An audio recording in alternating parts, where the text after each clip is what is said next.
안녕하세요. 전 세계의 감동적인 이야기를 전하는 해외사 연튜브입니다. 겨울에 한기가 깊어가는 요즘, 항상 건강에 유의하시길 바라며 오늘 여러분에게 전할 특별하고 마음을 울리는 사연을 시작하겠습니다.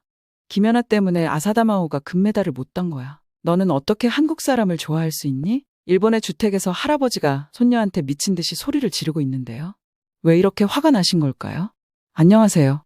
전 일본에서 살고 있는 미남이라고 합니다. 저희 할아버지는 이런 말 하면 안 되지만 우익 성향을 아주 강하게 가지고 계세요. 이를테면 일본 TV에서 한국을 욕하기 시작하면 젊은이들 사이에서는 일본 정치인들이 뭔가 잘못을 했나 보다 라는 생각을 하는데요. 일단 한국을 욕하기만 하면 정치인들 지지도가 올라가거든요. 그게 저희 할아버지 같은 분들 때문에 그래요. 얼마나 우익 성향을 가지고 계시냐면요. 도쿄에 아사쿠사라는 관광지가 있는데요. 아사쿠사에서 기모노를 입지 않은 한국인을 보면 돌아가라며 소리를 지른 적도 있어요. 일본에 왔으면 일본 문화를 따라야 된다 이거죠. 왜 놀러와 놓고 기모노를 입지 않고 일본의 예의를 표시하지 않냐는 거예요. 평소에는 점잖으신 분인데도 한국인을 보면 분노를 참지 못하시죠. 저도 원래 한류에 대해서 관심이 없었는데요. 집안 분위기가 이러니까 한국 사람들한테 엔화를 줄 필요가 없다고 생각했어요. 저도 사실 한국을 좀 미워했던 거죠. 그런데 제 한류는 가수보다 사실 올림픽을 보면서 시작되었어요. 아사다 마오는 일본에서 거의 여신 같은 존재예요. 할아버지는 최고의 여성이라고 맨날 칭찬을 하셨죠. 워낙 유명 인사니까 저도 같이 피겨 경기를 보고 있었는데요. 러시아 소치 올림픽이요. 저는 캐나다 밴쿠버 올림픽 때는 너무 어려서 피겨 경기를 잘 보지는 못했어요. 그때 제가 빠진 사람이 누군지 아세요? 마오가 아니라 김연아 선수요. 물론 이걸로 일본에서 진짜 욕을 많이 먹었었는데요. 그래도 너무 아름다웠어요. 저는 프리부터 쇼트까지 완전히 반해버린 거예요. 그 뒤로 저는 김연아 선수에 대해 모든 것들을 찾아봤어요. 할아버지가 김연아 선수 때문에 아사다 마오가 밴쿠버 올림픽 때 은메달을 땄다는 얘기를 들을 때는 황당했어요. 누가 봐도 그 금메달은 김연아 선수 거였어요. 힘들게 훈련을 하고 정상의 자리까지 오른 것들을 남몰래 좋아했죠. 이렇게 제 한국에 대한 관심이 시작됐어요. 전 그래서 드라마도 보기 시작했는데요. 사랑의 불시착은 정말 제가 제일 사랑하는 드라마예요. 어떻게 그렇게 로맨틱할 수 있죠? 종종 최신 한국 가요에 대한 수다나 가장 가슴 찡한 스토리를 가진 드라마에 대한 토론으로 채워졌습니다. 친구들도 저희 열정을 공유하며 함께 한류에 깊이 빠져들었습니다.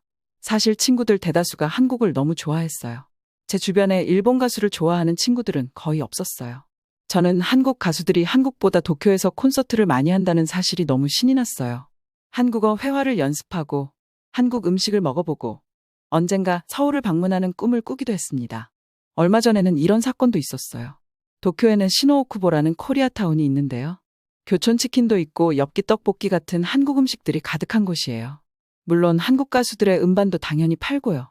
시험이 끝나거나 스트레스 받는 일이 있을 때가 되면 요즘 친구들 사이에서는 시노오쿠보에 놀러가요.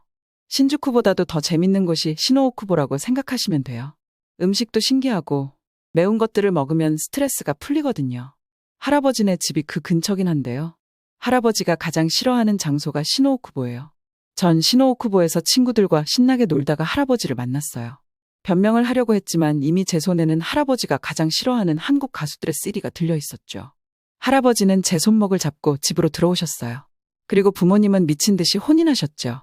애가 저렇게 삐뚤어지는 동안 뭘 했냐고 하시면서요. 엄마랑 아빠는 그 뒤로는 한국 가수를 좋아하고 한국 문화를 좋아하는 게 워낙 대세니까 뭐라고 할 수는 없지만 할아버지한테는 들키지 않게 했으면 좋겠다고 말씀하셨어요. 엄마랑 아빠도 제가 한국 가수를 좋아하는 것에 대해서는 뭐라고 말씀할 수가 없으셨어요. 이미 TV에 한국 가수들만 가득 나오고 있는데 무슨 말씀을 하시겠어요. TV를 버릴 수도 없고요. 친구들은 전부 다 K-팝 가수의 콘서트에 가는데 저만 눈치가 보여서 가지 못하는 것도 불만이었어요. 제 친구들은 제 처지를 알지 못한 채 K-팝 콘서트에 가자고 신나게 이야기하곤 했습니다.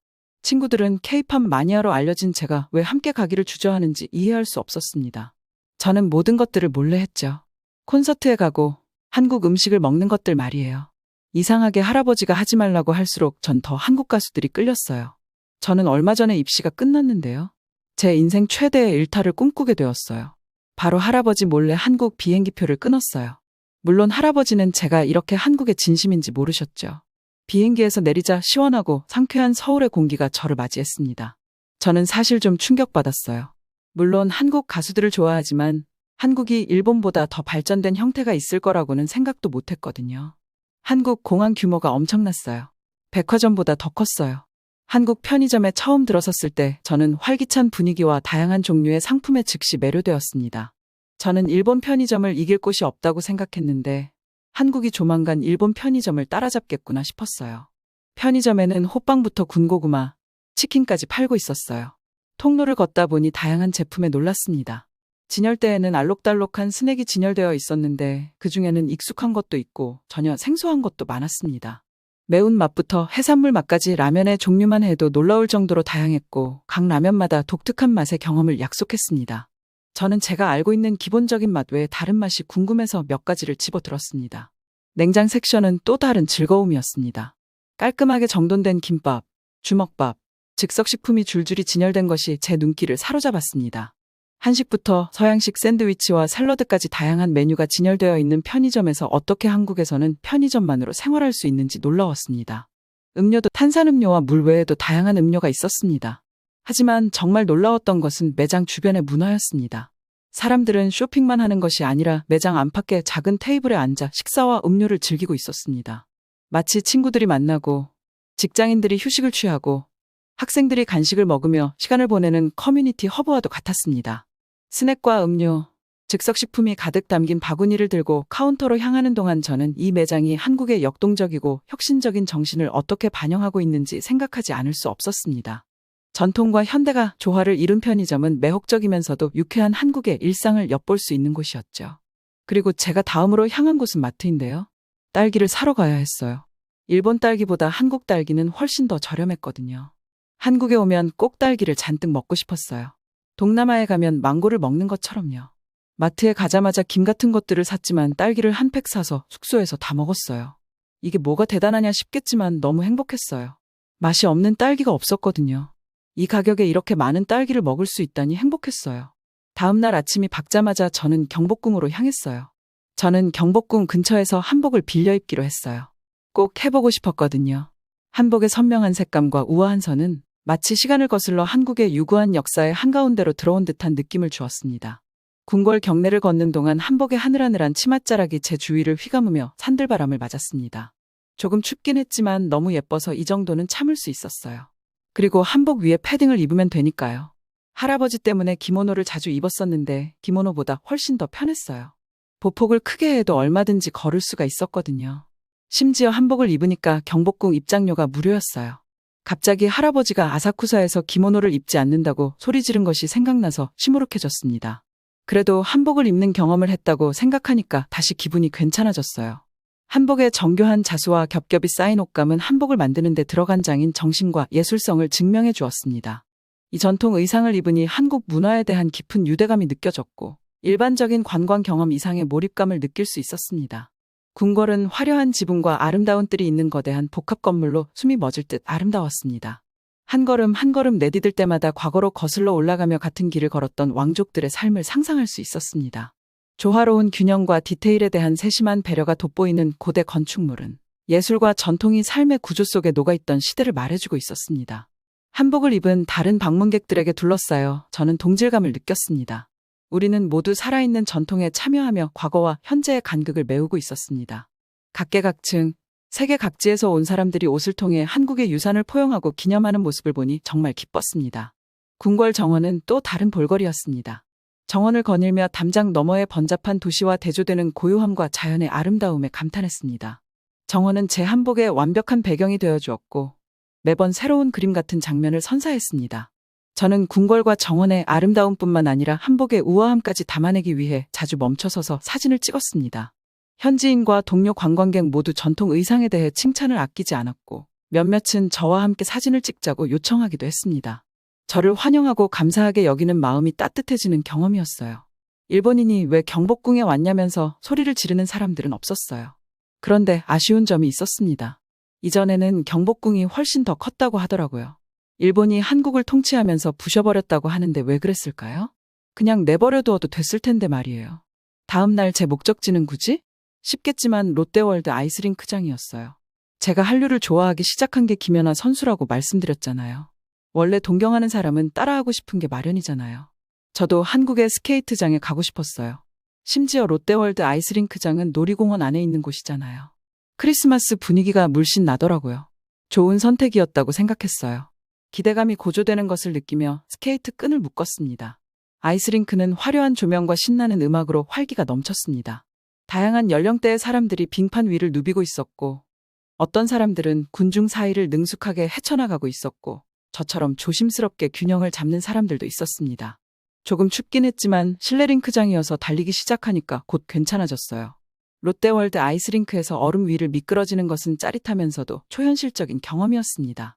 서울을 방문한 관광객으로서 서울에서 가장 유명한 놀이공원 안에 위치한 광활하고 반짝이는 아이스링크 한가운데에 있는 제 자신을 발견하는 것은 즐거운 놀라움이었습니다. 제 주위에는 스케이트장이 소용돌이 쳤습니다. 아이들은 서로를 쫓아다니며 웃고, 커플들은 손을 잡고 스케이트를 타며, 친구들은 서로의 실력을 뽐냈습니다. 흥겨운 분위기와 아이스 스케이팅의 매력이 완벽하게 어우러진 즐거운 시간이었습니다. 가운데에서는 피겨를 배우는 학생들이 있었어요. 저 학생들이 미래의 김연아가 되는 건가라는 생각을 했습니다. 롯데월드 아이스링크는 단순히 스케이트를 타는 장소가 아니라 그 자체로 하나의 장관이었습니다. 주변 놀이공원의 웅장함과 눈부신 조명, 흥분한 방문객들의 함성까지 더해져 더욱 짜릿한 경험을 할 수 있었습니다. 바깥의 번잡한 도시와는 극명한 대조를 이루며 겨울왕국의 일부가 된 듯한 기분이 들었습니다. 스케이트를 계속 타다 보니 어느새 제 동작의 리듬에 매료된 제 자신을 발견했습니다.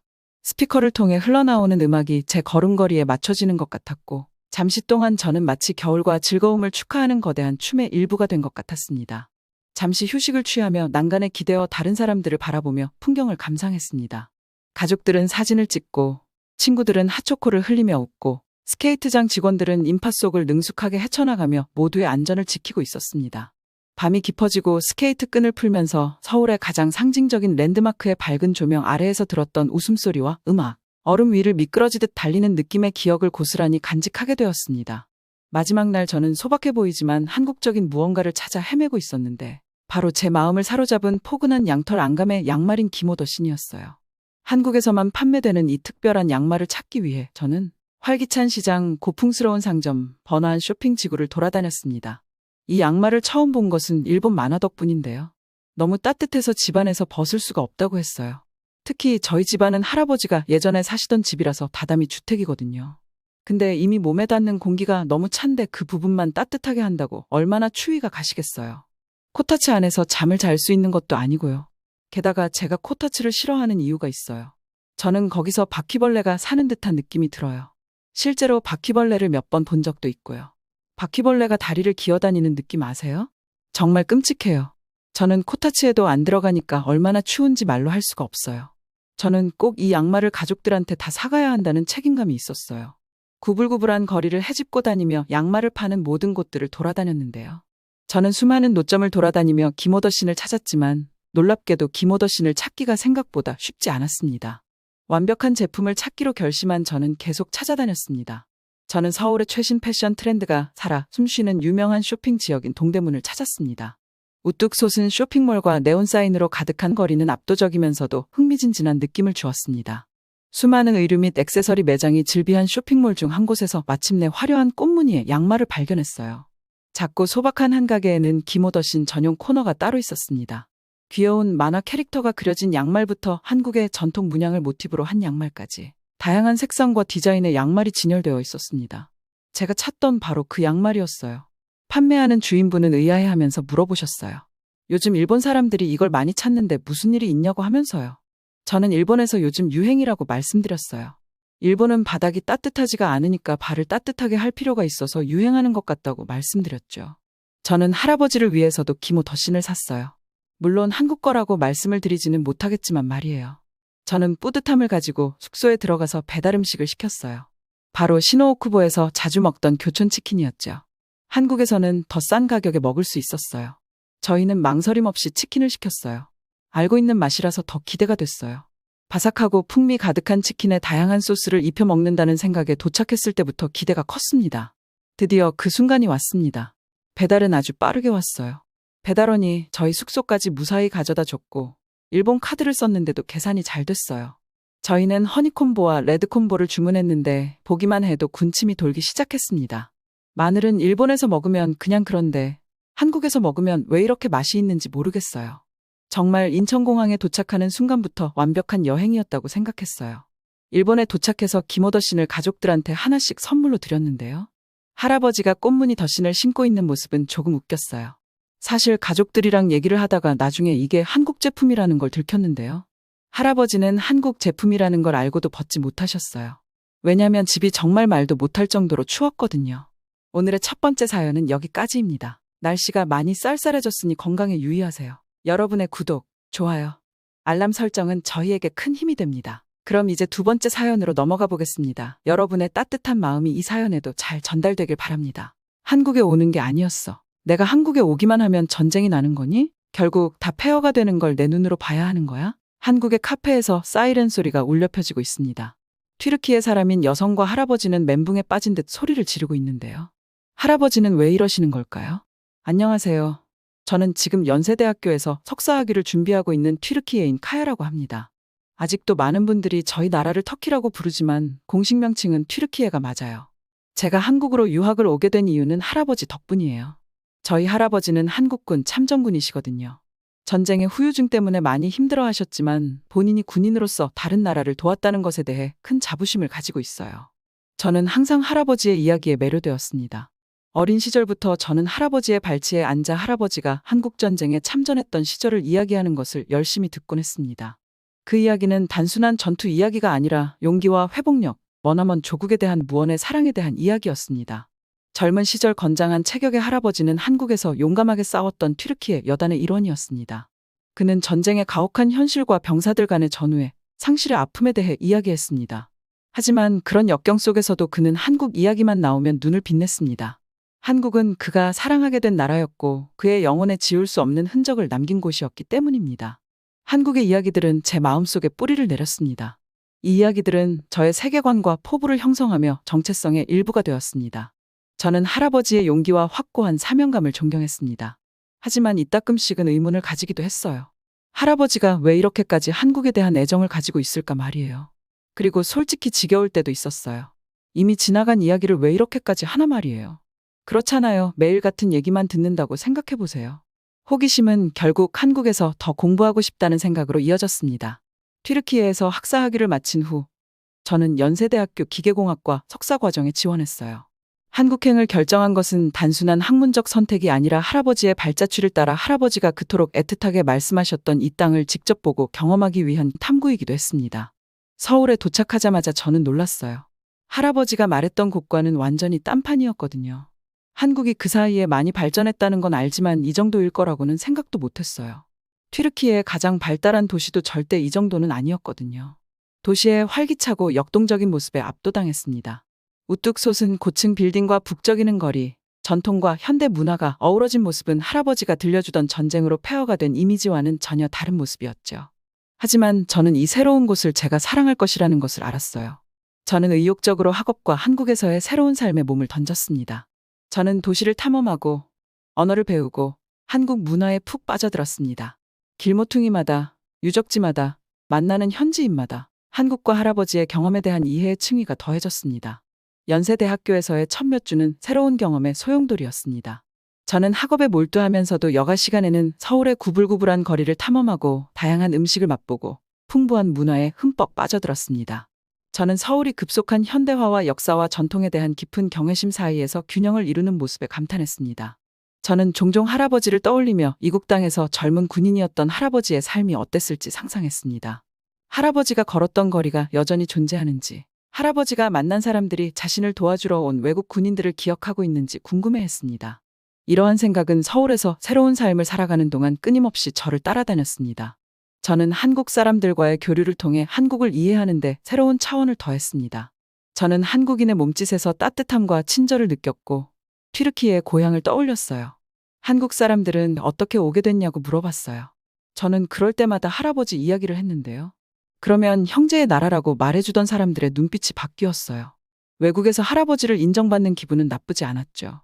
저는 한국전쟁에 참전한 할아버지에 대한 그들의 진정한 관심과 존경에 감동을 받았습니다. 저는 꼭 이 한국을 할아버지께 눈으로 보여드려야겠다고 생각했어요. 할아버지를 한국으로 모셔오기로 결심한 저는 장학금을 받으면서 연구 프로젝트를 열심히 했어요. 할아버지가 지켜낸 나라를 보여드릴 날을 꿈꾸며 한 푼 두 푼 모았습니다. 전쟁의 잿더미에서 피어난 발전과 번영의 모습을 할아버지에게 보여드리고 싶었습니다. 할아버지가 더 뿌듯하실 거라고 생각했어요. 저는 몇 달간의 노력과 저축 끝에 마침내 할아버지의 방문을 준비할 수 있었습니다. 저는 할아버지가 도착할 날을 카운트다운하며 설렘과 기대감을 감추지 못했습니다. 저는 할아버지에게 한국의 모든 것을 보여드리고 싶어 여행의 모든 세부 사항을 세심하게 계획했습니다. 할아버지가 도착하던 날은 저에게 평생 잊지 못할 날이었습니다. 공항에서 기다리는 동안 제 가슴은 긴장감과 설렘이 뒤섞여 두근거렸습니다. 마침내 저는 기억보다 더 늙고 연약해 보이는 할아버지를 보자마자 눈물이 쏟아졌습니다. 두 사람은 서로를 끌어안았습니다. 정말 오랜만에 보는 모습이었어요. 할아버지는 날이 갈수록 더 약해지셨거든요. 저희는 함께 서울을 관광하기 시작했습니다. 제가 한국어를 하는 것을 보는 할아버지는 행복해 보였어요. 저는 숨을 죽이고 할아버지의 두 눈이 서울 시내를 돌아다니며 서울의 풍경과 소리를 감상하는 모습을 지켜보았습니다. 할아버지의 눈빛에는 경이로움과 향수가 뒤섞여 있었고, 많은 것이 변했지만 여전히 친숙한 이 땅을 조용히 인식하고 있었습니다. 첫 번째 방문지는 한국전쟁기념관이었습니다. 저는 사진과 전시물이 늘어선 복도를 걸으며 할아버지의 감정이 요동치는 것을 느낄 수 있었습니다. 할아버지한테 함부로 말을 걸 수가 없었어요. 너무 엄숙한 분위기였거든요. 할아버지는 천천히 걸음을 옮기며 전시물 하나하나, 이름 하나하나, 얼굴 하나하나에 시선을 고정했습니다. 마치 추억의 길을 걷는 것 같았고, 할아버지의 인생에 큰 영향을 끼쳤던 시대로 돌아가는 것 같았습니다. 기념관 방문의 나머지 일정은 성찰의 여정이었습니다. 그들은 전사한 병사들의 이름이 새겨진 추모의 홀을 방문했습니다. 할아버지는 몇 명의 이름을 엄숙하게 낭독하며 잃은 전우들에게 경의를 표했습니다. 저는 깊은 감사와 슬픔을 느끼며 자유와 평화의 대가를 더 깊이 이해하게 되었습니다. 그들은 또한 전쟁 당시의 군사 장비와 유물이 전시된 야외 전시장을 둘러보았습니다. 할아버지는 다양한 무기와 차량의 사용법을 설명하며 자신의 이야기를 생생하게 들려주었습니다. 저에게 이 유물들은 더 이상 단순한 역사적 유물이 아니라 할아버지의 삶이 담긴 퍼즐 조각이었습니다. 그리고 제 기억 속에 영원히 새겨질 순간이 찾아왔습니다. 전시물 중 한 곳에서 젊은 병사들의 사진을 발견했습니다. 그 사진 속에는 군복을 입은 젊은 군인이 있었어요. 그의 표정은 결연한 의지와 젊음이 뒤섞여 있었습니다. 할아버지의 눈에서 눈물이 흘러내렸습니다. 할아버지는 이렇게 발전한 나라를 보면서 자신의 희생이 헛되지 않다고 생각하는 것 같았어요. 그리고 저희의 고국인 튀르키예도 이렇게 발전하길 바랬어요. 할아버지는 조용히 전시물에 경례를 했습니다. 기념관 방문은 저에게 전환점이 되었습니다. 할아버지의 한국 사랑에 대한 이해가 깊어졌고, 자신과 한국과의 유대감도 더욱 공고해졌습니다. 저는 한국을 단순히 공부하는 곳이 아니라 가족 역사의 한 부분을 간직한 땅, 할아버지에게 목적의식과 소속감을 부여한 땅으로 여겼습니다. 유적지를 방문하고 한국 음식을 맛보고 각계각층의 사람들을 만나면서 저는 할아버지의 젊은 시절을 되살리는 여행을 계속했습니다. 할아버지는 제가 한 번도 들어보지 못한 우정, 고난, 희망에 관한 이야기를 들려주었습니다. 그것은 제가 깊이 간직하고 있는 추억의 공유이자 역사의 전승이었습니다. 사람들은 정말로 친절했어요. 튀르키예라고만 하면 형제의 나라라고 하면서 더 친근하게 대해주었습니다. 다른 나라 여행을 가서 이 정도로 환영을 받아본 건 처음이었어요. 여행 중 예상치 못한 놀라운 사건이 있었어요. 이날을 생각하면 할아버지한테 죄송한 점이 있는 것 같아요. 카페에서 조용한 시간을 즐기고 있었는데 갑자기 도시 전체에 사이렌이 울렸습니다. 저는 전쟁과 분쟁의 기억이 되살아나면서 할아버지의 얼굴이 창백해지고 손이 떨리는 것을 지켜보았습니다. 일상적인 안전훈련이었지만 사이렌 소리는 전쟁의 참혹함을 상기시키는 본능적인 반응을 일으켰습니다. 깜짝 놀란 저는 주위를 둘러보았지만 아무렇지도 않은 듯 커피를 마시며 대화를 이어가던 현지인들의 반응을 살피려고 했습니다. 제 옆에서 할아버지의 손이 떨리고 컵이 접시에서 부드럽게 덜컹거리는 것이 보였습니다. 혼란과 두려움이 뒤섞인 할아버지의 눈빛이 저를 순식간에 전쟁에 대해 들려주셨던 이야기 속으로 데려다 주었습니다. 그 순간 사이렌은 위험의 전조이자 미지의 세계에 대비하라는 신호였습니다. 내가 한국에 온 게 잘못이었어. 나는 그냥 튀르키예에서 죽었어야 했는데. 할아버지는 완전히 패닉 상태였어요. 카페에 있는 사람들은 모두 저희를 쳐다봤습니다. 그냥 훈련일 뿐이야. 서울에서 정기적으로 하는 훈련이에요. 핸드폰으로 알려주기까지 해요. 혹시나 모를 미래를 위해 대비하는 것 뿐이에요. 할아버지는 저를 찾았습니다. 오랜 세월의 경험이 새겨진 얼굴의 주름이 그의 고통스러움을 더욱 선명하게 드러내는 것 같았습니다. 나는 그의 손을 꼭 잡으며 안전을 약속했고, 사이렌 소리가 점점 작아지고 통곡 소리가 먼 메아리로 줄어들었어요. 카페는 다시 평소의 왁자지껄한 분위기로 돌아왔지만 우리에게는 사이렌의 메아리가 남아?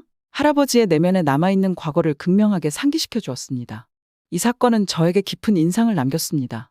전투가 끝난 후에도 오래도록 남는 기억을 극명하게 상기시켜 주었죠. 여행이 계속되는 동안 저는 할아버지를 모시고 비무장지대를 방문했습니다. 국경에 서서 철조망 너머로 북한 땅을 바라보던 할아버지는 침울한 표정이었습니다. 열심히 싸웠지만 결국 분단이 된 것에 대해 책임감을 느끼시는 것 같았어요. 할아버지는 전쟁의 허무함과 민족의 분단, 그리고 통일에 대한 희망에 대해 이야기했습니다. 저에게는 할아버지의 삶뿐만 아니라 한반도 전체의 운명을 결정지은 한국전쟁의 영향이 아직도 진행 중이라는 것을 극명하게 상기시켜 주었습니다. 남북 분단의 상징인 비무장지대 가장자리에 선이 포근한 날씨에도 불구하고 온몸에 한기가 느껴졌습니다. 책으로만 읽거나 다큐멘터리로만 보던 이곳에 직접 와보니 초현실적인 경험이었습니다. 철조망과 막루가 있는 비무장지대가 눈앞에 펼쳐지면서 한반도의 긴장과 아직 해결되지 않은 역사를 생생하게 상기시켜 주었습니다. 광활한 대지를 바라보며 할아버지가 한국전쟁에 참전했던 이야기를 떠올리지 않을 수 없었습니다. 할아버지는 분단된 조국의 잔인함과 아픔에 대해 말씀하셨는데 이 자리에 선이 그 이야기가 새롭고 심오한 의미로 다가왔습니다. 역사에 대해 듣는 것과 그 역사의 교차로에 서는 것은 또 다른 의미였습니다. 풍경을 가로지르는 임의의 선으로 인해 이산가족이 생이별하고 삶이 영원히 바뀐 이야기. 말하지 못한 사연의 무게로 공기가 무거웠습니다. 전쟁을 직접 경험한 사람들에게 분단은 단순한 정치적 현실이 아니라 개인적인 비극이었을 것이라고 상상해 보았습니다. 가이드는 비무장지대의 역사와 평화와 통일을 위한 지속적인 노력에 대해 설명해 주었습니다. 그의 설명은 암울한 역사 속에서도 희망의 그림을 그려주었지만 사람의 발길이 닿지 않는 땅을 바라보며 슬픔을 떨쳐내기는 어려웠습니다. 국경 저편에서 나와는 너무나 다른 현실을 살아가는 사람들이 생각났습니다. 불과 몇 마일 떨어진 곳에 제가 상상할 수 없는 방식으로 삶을 영위하는 마을이 있다는 사실이 이상하게 느껴졌습니다. 비무장지대에서 유일하게 남북한 군대가 대치하고 있는 공동경비구역 JSA를 방문했습니다. 팽팽한 긴장감이 느껴졌지만 역사적 의미도 느낄 수 있었습니다. 이곳에서 수십 년 동안 한반도를 갈라놓은 분단의 벽을 서서히 허물고자 하는 희망이 담긴 결정이 내려지고 회의가 열렸습니다. 서울의 번화한 거리를 거닐다가 작은 케밥 가게의 활기찬 분위기에 이끌렸습니다. 향신료와 구운 고기의 향이 공기 중에 퍼지는데 고향이 떠오르는 친근하고 매력적인 향기였습니다. 저는 들어가자고 할아버지를 설득했어요. 튀르키예 사람들이 한국에서 잘 살아가고 있다는 것을 보여드리고 싶었거든요. 가게에 들어서자 향수의 물결이 밀려왔습니다. 벽면은 터키의 문화를 연상시키는 포스터들이 가득했어요. 따뜻한 미소를 머금은 쾌활한 주인이 한국어로 인사를 건네자 저는 터키어로 대답했고 주인은 깜짝 놀랐습니다. 그의 눈빛이 반짝반짝 빛났고 우리는 금세 모국어로 대화를 나누며 서울의 역동적인 에너지 속에서 위로를 주고받았습니다. 저는 고향에서 가장 좋아하는 양고기 케밥을 주문하고 기다리는 동안 주인이 능숙하게 요리를 준비하는 모습을 지켜보았습니다. 오랜 경험으로 다져진 리듬과 믿는 손놀림으로 고기를 정교하게 썰고 빵을 바삭하게 구워내는 모습이 인상적이었습니다. 그릴에서 지글거리는 고기의 지글거림과 향긋한 향신료의 조화가 작은 가게 안을 가득 채우며 이스탄불의 거리로 돌아간 듯한 분위기를 연출했습니다. 깔끔하게 포장되어 아직 따뜻하게 데워진 케밥이 도착하자 저는 창가에 앉아 지나가는 서울 사람들을 바라보았습니다. 부드러운 고기와 신선한 채소, 톡 쏘는 소스가 부드럽고 따뜻한 빵에 쌓여있는 케밥을 처음 한 입 베어 물었을 때 맛과 질감의 조화가 훌륭했습니다. 고향의 맛, 아직은 낯선 도시에서 익숙한 것을 떠올리게 하는 편안함이 느껴졌습니다. 제가 만족스러워하는 것을 알아차린 주인이 다가와 이야기를 나누었습니다. 우리는 터키에 대해, 서울에 대해, 그리고 저희를 여기까지 오게 한 이야기에 대해 이야기했습니다. 그는 서울에서 케밥 가게를 열게 된 과정과 이 활기찬 도시에 자신의 문화를 소개하는 여정을 공유했습니다. 그의 말 한마디 한마디에서 자신의 기술에 대한 열정과 고국과 새로운 터전인 서울에 대한 애정이 느껴졌습니다. 주인은 할아버지가 참전용사인 것을 알고 감사하다고 인사했어요. 덕분에 본인이 한국에서 일을 하고 살 수 있다고 하면서요. 할아버지는 순간적으로 말을 잃어버리셨어요. 뭉클해하시더라고요.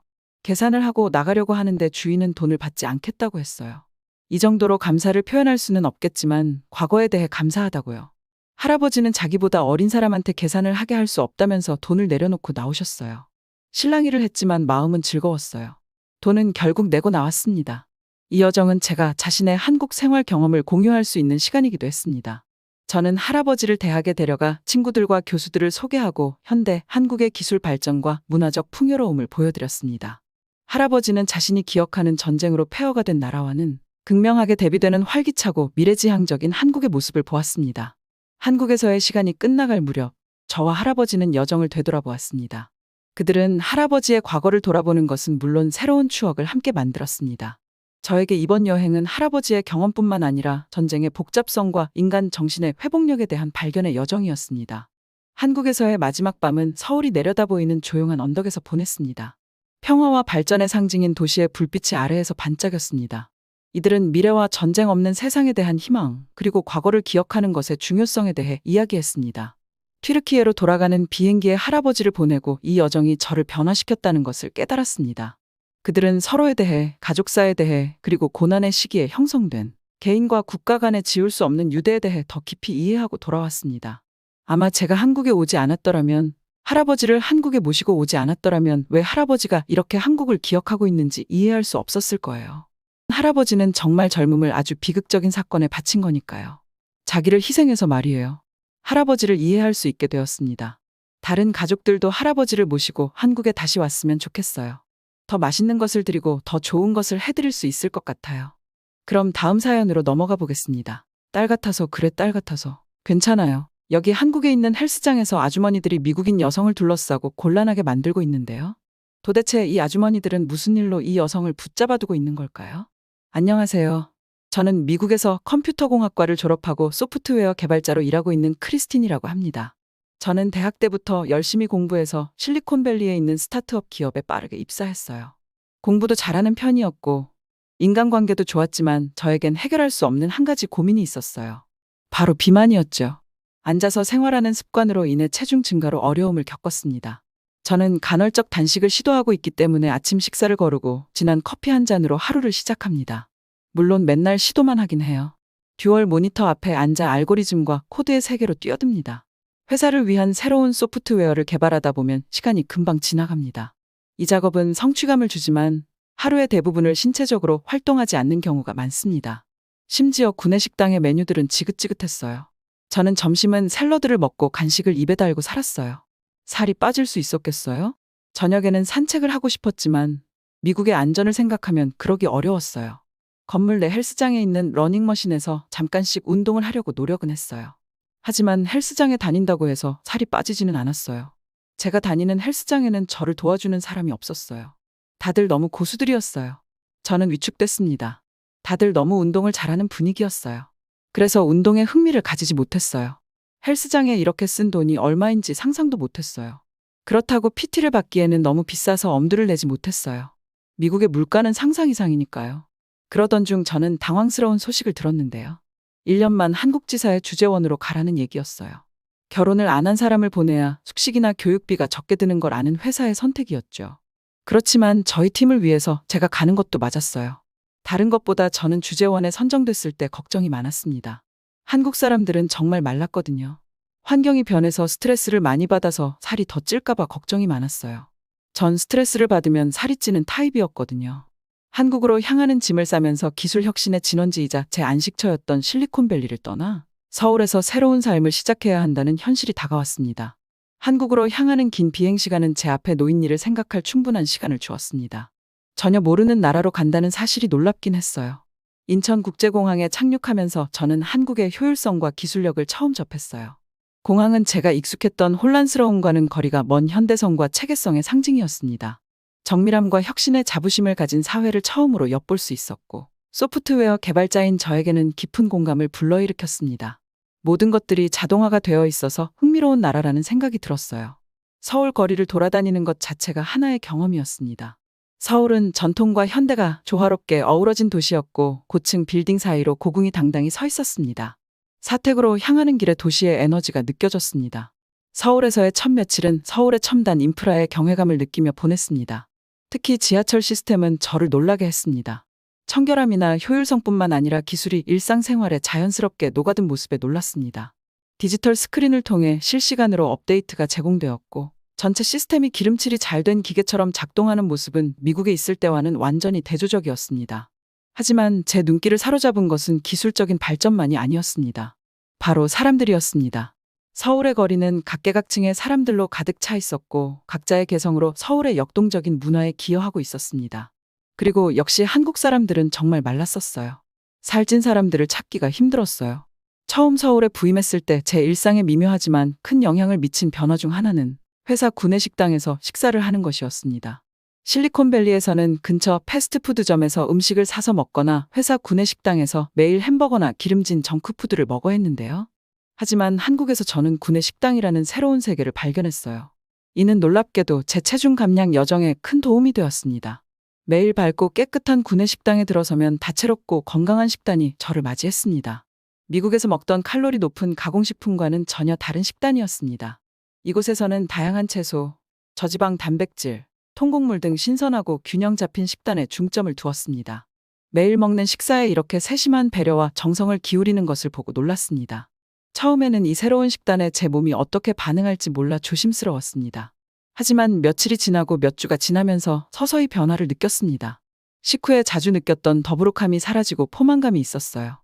처음에는 적은 양처럼 보였던 식사량도 놀라울 정도로 포만감을 주었고 양보다는 질에 중점을 두었습니다. 일상에 익숙해지느라고 운동은 한 번도 하지 못했는데도 체중이 내려갔어요. 원인을 생각해 봤는데요. 가장 큰 변화 중 하나는 설탕 섭취량이 줄었다는 점입니다. 미국에서는 식사에 콜라를 매일같이 마셨었는데요. 여러분도 생각해 보세요. 햄버거나 감자튀김에 어떻게 콜라가 없이 먹을 수 있겠어요? 한국에서는 그냥 물을 마시니까 당 섭취량이 크게 줄었어요. 이렇게 새로운 식습관을 계속 유지하면서 체중이 줄어들기 시작했습니다. 급격한 체중 감소는 아니었지만 꾸준하고 건강한 체중 감량을 통해 더 활기차고 주의력이 높아졌습니다. 식단만으로도 제 몸에 얼마나 큰 영향을 미칠 수 있는지 깨닫고 놀랐습니다. 괜히 한국 사람들이 마른 게 아니구나 라는 생각이 들었어요. 알고 보니까 구내식당은 다 영양사들이 근무하는 곳이더라고요. 영양사들이 필수 영양소와 칼로리를 다 계산해서 만들어준 식단이었어요. 게다가 구내식당에서 함께 식사하는 한국인 동료들과도 친해질 수 있었어요. 그래서 적응하기가 편했어요. 저는 한국 생활에 익숙해지면 바로 헬스장을 끊어야겠다고 생각했어요. 원래는 친해진 직원한테 추천을 받을까 했지만 그럴 필요가 없었어요. 서울에서 헬스장을 찾는 것은 쉬웠습니다. 한국은 헬스장이 정말 많았어요. 미국은 땅이 넓으니까 헬스장도 언제나 멀리까지 나가야 하거든요. 안 그래도 가기 싫은 운동을 운전까지 해서 가야 한다고 생각해보세요. 얼마나 가기 싫겠어요? 체육관은 넓고 시설이 잘 갖춰져 있었으며 무엇보다도 환영하는 분위기였어요. 미국 헬스장의 위압적인 분위기는 사라졌습니다. 이곳에서 저는 전문 지식의 수준과 상관없이 건강과 피트니스의 진정으로 열정을 가진 사람들로 구성된 커뮤니티를 발견했습니다. 한국 사람들은 정말 대단했어요. 그렇게 일을 하고도 퇴근하면 운동을 하러 가더라고요. 괜히 건강한 사람들이 아니었어요. 심지어 한국 사람들은 오래 산다고 하더라고요. 저런 건강한 식단을 먹고 운동까지 하니까요. 처음 운동은 힘들었습니다. 하지만 한국 헬스장에 정말 놀라운 서비스가 있었어요. GX라는 서비스였는데요. 시간에 맞춰서 운동 프로그램을 무료로 제공해줬어요. 저는 줌바 댄스를 즐겨 했는데요. 정말 최고의 유산소 운동이었어요. 이게 운동이 되냐고 의심하시는 분들은 줌바 댄스를 한번 해보세요. 음악이 시작되자마자 마치 제 안에 스위치가 켜진 것 같았어요. 비트는 전염성이 강했고 라틴과 팝댄스 동작이 혼합된 안무는 짜릿했습니다. 제 안에 억압을 풀고 리듬에 맞춰 움직이며 운동을 즐기고 있는 제 자신을 발견했습니다. 가장 인상 깊었던 점은 줌바가 완벽한 동작보다는 운동하는 동안 즐기는 것에 중점을 둔다는 점이었습니다. 강사는 무한한 에너지와 격려하는 미소로 운동 실력에 상관없이 누구나 환영받는다는 느낌을 주었습니다. 땀이 주룩주룩 났어요. 춤추고 웃고 땀을 흘리면서 한꺼번에 할 수 있으니 너무 즐거웠어요. 한국 노래는 잘 모르는데도 신이 났습니다. 수업을 받을 때마다 체력이 향상되었습니다. 새로운 루틴을 배우고 음악에 빠져들고 싶어 줌바 세션이 기다려지기 시작했습니다. 하루의 하이라이트로 스트레스를 떨쳐버리고 순수한 즐거움에 빠져드는 시간이 되었습니다. 심지어 함께 수업을 듣는 어머님들이 저한테 너무 잘해주셨어요. 자기 아들을 소개시켜주고 싶다고 말하는 분들도 계셨어요. 한국 체육관에서의 줌바는 다른 사람들과 소통할 수 있는 방법이기도 했습니다. 함께 춤을 추고 스텝에 걸려 넘어지면서 종종 웃음을 터뜨리는 경험을 공유하면서 수강생들 사이에 동지애가 생겼습니다. 우리는 모두 몸매를 가꾸기 위해 모였지만 무엇보다 너무 재밌어서 계속 가게 됐어요. 시간이 지나면서 제 몸의 변화를 느꼈습니다. 저는 더 날씬해지고 더 탄탄해졌으며 기운이 넘쳤어요. 같은 일을 해도 이전보다 훨씬 상쾌했어요.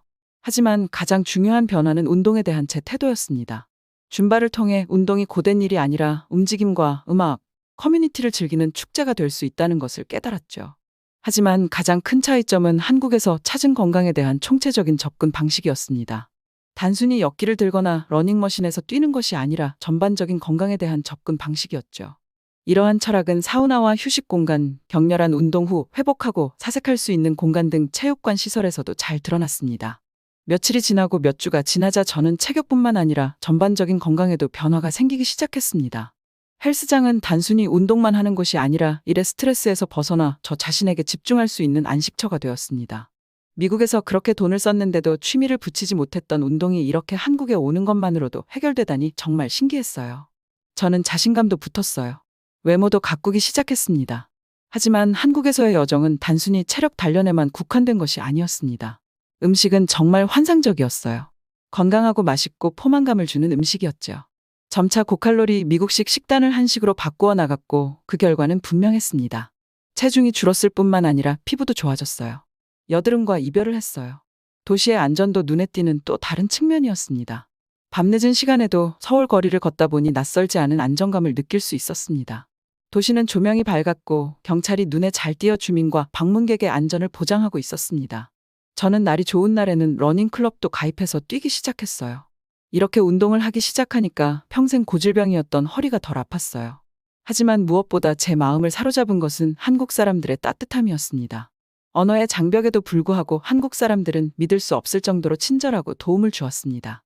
이러한 따뜻함은 직장에서도 이어졌습니다. 한국 동료들은 저를 반갑게 맞아주었고 업무적으로나 개인적으로나 제가 잘 적응할 수 있도록 최선을 다해 도와주었습니다. 한국에서의 경험은 저를 변화시켰습니다. 일과 개인 생활, 건강과 즐거움의 균형을 맞추는 균형의 중요성을 배웠죠. 서울에서의 시간이 끝나갈 무렵 저는 인천국제공항에 도착했을 때 제가 예전과 다르다는 것을 깨달았습니다. 저는 더 건강해지고 행복했어요. 제 자신과 더 잘 조화를 이루었습니다. 서울에서의 삶을 걱정한 제가 바보 같았어요. 처음 한국 헬스장에 들어섰을 때 저는 최첨단 시설과 헬스장 디자인과 서비스의 모든 면에서 세심하게 신경 쓴 모습에 깜짝 놀랐습니다. 체육관 시설의 수준이 천차만별인 미국에서 온 저에게 서울에 있는 체육관은 놀라움 그 자체였습니다. 들어서는 순간부터 청결과 정돈이 눈에 띄었습니다. 로비는 세련되고 현대적으로 꾸며져 있었고 직원들은 한국어와 영어로 친절하게 안내해 주었습니다. 체육관은 여러 구역으로 나뉘어져 있었고 각 구역은 세심하게 관리되고 최신 피트니스 기술을 갖추고 있었습니다. 유산소 운동구역은 제가 가장 먼저 놀랐던 곳입니다. 첨단 러닝머신, 일리프티컬 머신, 고정식 자전거가 줄지어 있었고 각각 터치스크린 패널이 설치되어 있었습니다. 운동을 하면서 유튜브를 시청할 수 있었어요. 지루할 수 있는 유산소 운동을 즐겁고 흥미롭게 만들어주는 몰입감 넘치는 경험이었습니다. 다음으로 방문한 웨이트 트레이닝 공간은 모든 수준의 체력에 맞는 다양한 기구를 갖추고 있었습니다. 덤벨은 깔끔하게 정리되어 있었고 운동기구는 최신 모델로 다양한 근육군을 단련할 수 있는 다양한 옵션을 제공했습니다. 가장 인상 깊었던 점은 항상 도움을 주거나 시범을 보이거나 개인 맞춤형 조언을 해줄 준비가 되어 있는 트레이너가 있다는 점이었습니다. 눈에 띄는 특징 중 하나는 체육관이 모두의 건강에 초점을 맞추고 있다는 점입니다. 요가와 필라테스 전용 룸에는 매트, 블록 및 기타 액세서리가 구비되어 있었고 모두 깨끗한 상태였습니다. 이 방들의 분위기는 메인 체육관 구역의 활기찬 에너지와는 극명한 대조를 이루며 고요했습니다. 디테일에 대한 관심은 탈의실에도 이어졌습니다. 넓고 깨끗하며 시설이 잘 갖춰진 탈의실은 디지털 자물쇠가 달린 사물함, 플러시 타월, 다양한 개인 위생용품을 제공했습니다. 샤워실은 특히 인상적이었어요. 열쇠를 꽂고 그냥 가시는 분들도 많았는데 물건을 훔쳐가는 사람이 없었어요. 사실 한국 헬스장은 수건을 무료로 제공해주는 거 아세요? 매일 이걸 세탁소에서 빨아온대요. 미국이었으면 얼마였을지 상상도 안 가요. 저는 제가 미국의 높은 물가 때문에 지금까지 하지 못했던 헬스장 서비스를 많이 이용했어요. 또한 헬스장에서는 휴식과 회복을 위한 한국식 사우나 작은 찜질방 기계도 있었어요. 처음 방문한 찜질방은 그 자체로 하나의 경험이었습니다. 온탕과 냉탕, 찜질방, 휴식 공간은 근육통을 앓고 있는 저에게 천국이었습니다. 이곳에서 저는 운동뿐만 아니라 휴식도 취했어요. 몇 주가 지나고 몇 달이 지나자 제 몸과 마음에 큰 변화가 생겼습니다. 저는 더 강해지고 자신감이 생기고 행복해졌습니다. 헬스장은 제게 제2의 집이자 동지애와 지지를 얻을 수 있는 곳이 되었습니다. 트레이너부터 함께 운동하는 동료들까지 헬스장 커뮤니티는 서로를 응원하고 서로의 발전을 축하하는 믿을 수 없을 정도로 든든한 지원군이었습니다. 제 변화는 단순히 신체적인 것만이 아니었습니다. 헬스장에서 단련한 규율과 헌신은 제 삶의 다른 영역에도 영향을 미쳤습니다. 직장에서 생산성이 향상되었고 도시를 탐험하는 모험심이 생겼으며 새로운 경험에 대해 더 열린 마음을 갖게 되었습니다. 미국에 계신 부모님과 영상통화를 했을 때 엄마 아빠는 정말 좋아하셨어요. 오랜만에 뵙는 것도 오랜만이고 서울에서 지내는 동안 몸과 마음 모두 많이 변해 있었기 때문입니다. 이 전화가 그들을 기다리고 있던 놀라움이 잊을 수 없는 순간이 될 줄은 미처 몰랐습니다. 전화가 연결되고 익숙한 얼굴이 화면에 나타나자 미소와 기대감으로 가득 찬 얼굴로 밝게 인사를 건넸습니다. 안녕 엄마, 안녕 아빠. 향수병과 기쁨이 뒤섞여 가슴이 부풀어 오르며 이렇게 말했습니다. 잠시 동안 두 분의 입가에는 어안이 벙벙한 침묵이 흘렀습니다. 두 사람은 눈을 크게 뜨고 믿기지 않는다는 듯 입을 살짝 벌렸습니다. 크리스틴, 정말 너니? 엄마는 놀라움과 설렘이 섞인 목소리로 마침내 외쳤습니다. 아빠는 카메라를 더 자세히 들여다보시며 웃으시며 매일 헬스장에서 운동한 거니? 라고 덧붙였습니다. 농담으로 한국에 평생 있으라고 하셨어요. 저는 기쁨으로 환하게 웃으며 대답했습니다. 헬스장도 규칙적으로 다니고 건강한 한식도 먹고 있어요. 대박이죠. 부모님은 눈에 띄게 감동하시고 기뻐하셨습니다. 어머니는 이렇게 변화하는 모습을 보니 정말 놀랍다. 정말 건강하고 행복해 보인다. 서울의 헬스장은 저에게 운동이 생활이라는 것을 알려주었어요. 신체 건강뿐만 아니라 전반적인 건강을 위해 지속적으로 개선해야 한다는 것을요. 한국 사람들은 정말 열심히 살았고 이건 열심히 사는 저에게 동기부여가 되었어요. 실리콘밸리로 돌아가기 전 저는 아주 반가운 이야기를 들었어요. 주재원 생활을 더 연장하면 안 되냐는 거였죠. 왜 안 되겠어요? 한국은 세상에서 가장 즐거운 나라인데 말이에요. 여러분도 꼭 한국에 와보세요. 외로움을 느낄 새도 없이 건강한 자신을 발견할 수 있을 거예요. 새로운 라이프 스타일, 건강에 대한 헌신, 그리고 새롭게 찾은 자신감을 되찾은 것이었죠. 서울에 있는 헬스장은 제 몸만 바꾼 것이 아니라 제 인생까지 바꿔주었어요.